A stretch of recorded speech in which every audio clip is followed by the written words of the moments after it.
राधे राधे दोस्तों, स्वागत है आपका राधा कृष्ण सखी चैनल पे।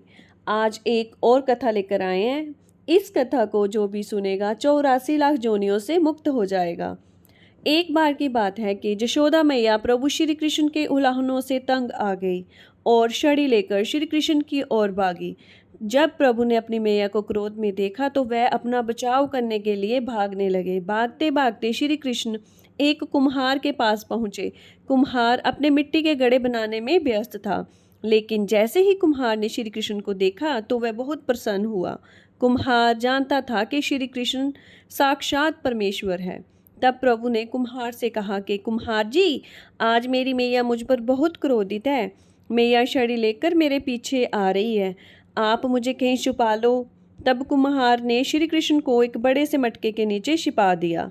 कुछ देर बाद यशोदा माता भी ढूंढते हुए वहां आ गई और कुम्हार से पूछने लगी, क्या आपने मेरे काना को कहीं देखा? कुम्हार ने कह दिया, नहीं मैया, मैंने तो नहीं देखा। श्री कृष्ण ये सब बातें सुन रहे थे। मैया वहां से चले गई। अब श्री कृष्ण कुम्हार से कहते हैं, कुम्हार जी, मैया चले गई, अब आप मुझे यहाँ से निकालो।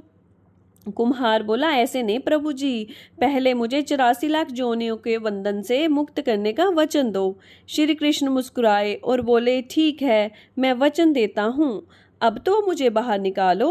कुम्हार कहने लगा, मुझे अकेले नहीं प्रभु जी, मेरे परिवार को भी 84 लाख जोनियों के बंधन से मुक्त करने का वचन दो। प्रभु जी बोले, ठीक है, उनको भी 84 लाख जोनियों से मुक्त करने का वचन देता हूँ, अब तो आप मुझे बाहर निकाल दो। तब कुम्हार कहने लगा, प्रभु एक विनती और है, उसे भी पूरा करने का वचन दो तो मैं आपको गड्ढे से बाहर निकाल दूंगा। प्रभु जी बोले, वो भी बता दो।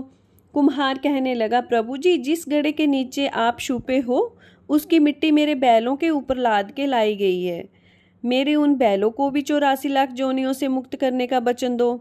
भगवान ने कुम्हार के प्रेम पर प्रसन्न होकर उन बैलों को भी 84 के बंधन से मुक्त होने का वचन दिया। प्रभु बोले, अब तो तुम्हारी सारी इच्छा पूरी हो गई, अब तो मुझे इस गड्ढे से बाहर निकालो।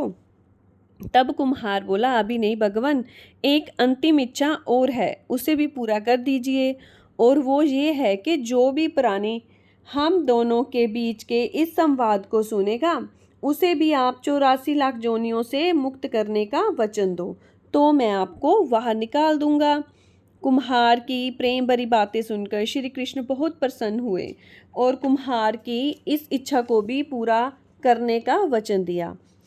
फिर कुम्हार ने श्री कृष्ण जी को घड़े से बाहर निकाल दिया और साष्टांग प्रणाम किया। प्रभु जी के चरण धोए और चरणामृत पिया और प्रभु जी को गले लगाकर इतना रोए कि प्रभु में ही विलीन हो गए। जरा सोचकर देखिए, जो बाल कृष्ण 7 कोस लंबे चौड़े गोवर्धन पर्वत को अपनी इकन्नी उंगली पर उठा सकते हैं, तो क्या वह एक घड़ा नहीं उठा सकते थे? लेकिन बिना प्रेम रीजे नहीं, नटवर नंद किशोर। राधे राधे।